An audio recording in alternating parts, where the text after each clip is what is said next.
let's talk about the freaking biggest YouTube scam. Oh my god. Yeah, So like wild. This is this so is wild. Break it on down, the Tash. this is on the level or above the crazy like CS:GO lottery scams like back This with is like worse. T Martin. I think it is worse probably because you know You're the preying one on the people that love you. well yeah, and like a lot of the issues with the T Martin stuff was like not disclosing ownership in the company, not disclosing that he was essentially gambling with like house money. What happened here was the FaZe clan promoted a coin, like the Save the Kids crypto, and percentages of the profits or percentages of were supposed to go to like charity, and it's like, oh yeah, we're doing this thing, and you know when it first broke that they promoted this coin, there was some hype around it, obviously, because it's cryptocurrency. There's a lot of hype around it. There was huge influencers behind it, like Faze K, like multiple people from FaZe Clan. That's why, you know, Jarvis, Rice Gum, like they had like 50 million followers between all of them. Summer Rae has like 20 million followers. Right. She was involved. It's like these are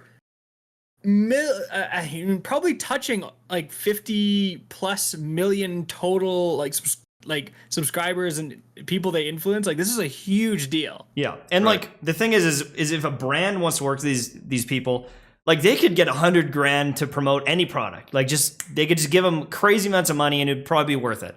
And they're promoting this coin. And when it first broke, that they promoted the coin, it's going to charity. There was hype, but also it tanked like the next day, like the very next day it tanked. When and it went live, it tanked. yeah, like the second it went live, it went from like 1 cent to like 0.01 cents. So like not even a fraction of a penny, right? And the thing is when it first broke and it first tanked like that, a lot of it was like, oh, you know, like we promoted this thing, you know, we're innocent, like we didn't know it was going to do this, yada, yada, yada. They were kind of playing on the defensive. And so for the first day or so, first couple days, people were like, oh, they're almost the victims in this. They got baited into this pump and dump.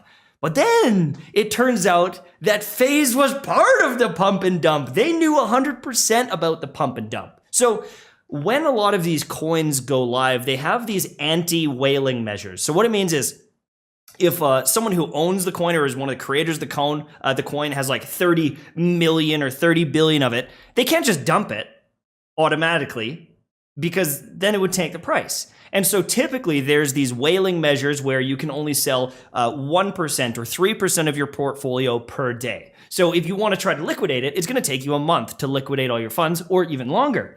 But the thing is right before the launch, they actually removed the anti-whaling measures. And so they changed it from a day to sell like, you know, 20% of your holdings or whatever to a minute. So then guess what happened? Every minute you dump everything. So a lot of the people that were in FaZe Clan and were the influencers, they didn't buy the coin necessarily. They were actually given the coin from the developers, essentially. Some people bought in. You know, there's a lot of people involved, but the hour that the coin goes live, it's at a cent, they dumped it. A lot of people dumped it. Not everyone, but 25% out of some people's wallets, 50% out of others, and then I think it's FaZe K. He just dumped it. 100%. The interesting thing is FaZe K seems to be the mastermind or one of the masterminds behind this.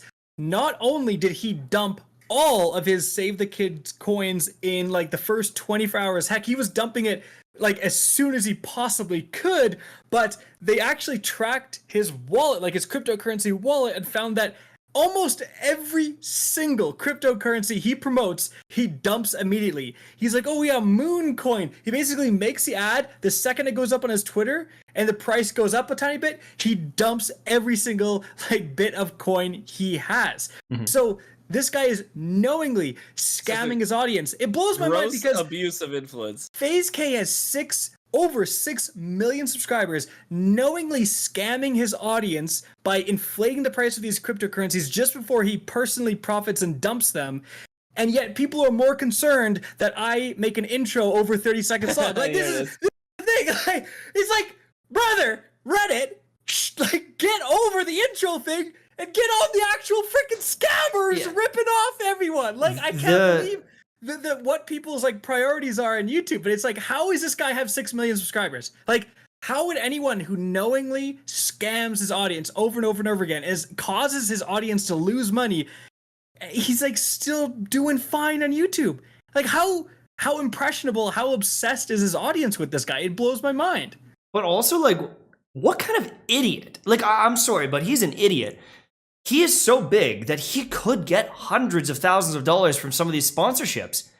But they did the math on like how much he got from a lot of these pumps and dumps, and some of them are like 20K, maybe 30K, maybe 60K on some of the bigger ones. But it's like you're essentially committing a crime or on the brink like of it. 30K. The risk and reward just doesn't seem to match up for someone of his size. Right? Are you gonna kill your brand and like make your audience a mutiny over like that much money? Are you like an idiot? I just don't understand. It over blows. That's crazy. I was expecting it to be like millions. Exactly. It's like 30K. It could be worth tanking your whole And then maybe that greed just takes over. But it's like 30K. It's like what are you doing? You probably make that in a month. In ad revenue. What are you doing? Yeah, it's like, but it's like that shows you what kind of people they are. It's like the greed is so intense. Yeah, they're willing to risk it all over. Now, 30. You might be hearing this and going, 30K is a lot of money. It certainly is, but again, not if you have 6 million. Dude, Raid Shadow Legends would pay them like 20, 30K to do a 60-second ad. One ad read. One ad, and they wouldn't be committing a crime. That's exactly right.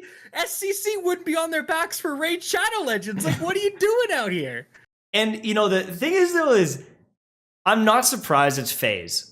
I've said it before, like if any of the esports auras came towards me, that is the one I would turn down, because I think there's a lot of people in FaZe that are like pretty sus, and like, you know, Keemstar is involved, and like FaZe Banks has done a lot of questionable things, like tons of questionable things, you know?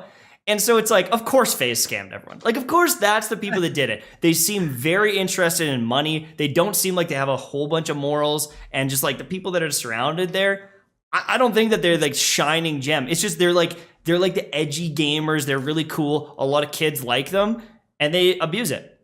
But it's like, you know, their content. The weirdest thing is like their content just revolves around them being rich. Like so often it's just like Rice Gum. Rice Gum. Yeah, Rice. I bought these. Of course, like, he scammed them. $4,000 shoes. I bought like whatever, and it's like flex culture or whatever it's called. Yeah, the whole like flex culture, which is like it's just so weird, because it's like, bro, first of all, those $4,000 shoes look like clown shoes. They look ridiculous. Right? Like, when are you gonna wear these? Like, it's just so absurd. Yeah.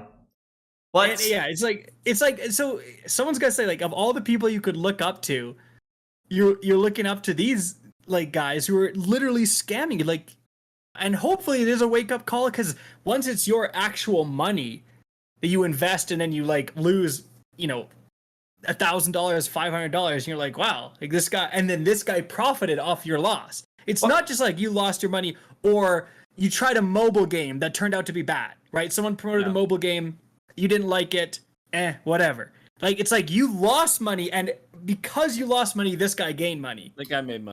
Yeah, the guy that's way richer than you and posting all of his rich stuff, him. Right. Yeah, exactly. But also, like, it also like kind of opens your eyes too. Like when GME was first popping off, everyone's like GME, like, because they already bought in. Like, obviously they want other people to buy it, but like Dogecoin, you cannot tell me that Dogecoin brings any value to the world, is worth what it's worth. In my opinion, I think Dogecoin is an absolute abomination, but a lot of people are bought in, and there's this crazy hype around it. It's not going up in price because it's becoming more valuable or it's doing anything. It's going up in price because a bunch of people are buying in, and all the people that bought in before you are just waiting to sell. They're just waiting. It's a Ponzi scheme. It is 100% a Ponzi scheme.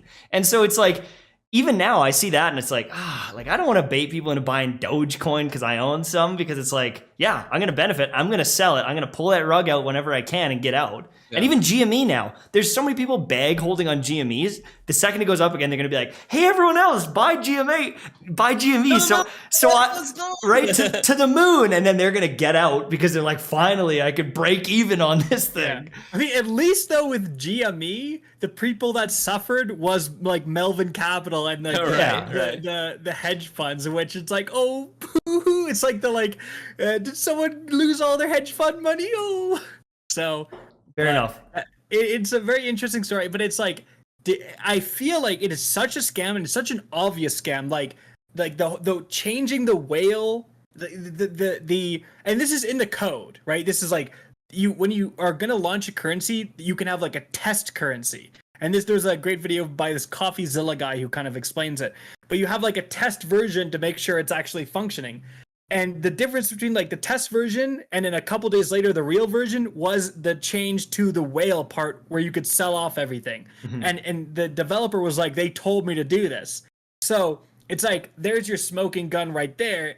They planned to sell it all. They planned it as a pump and dump from the get-go.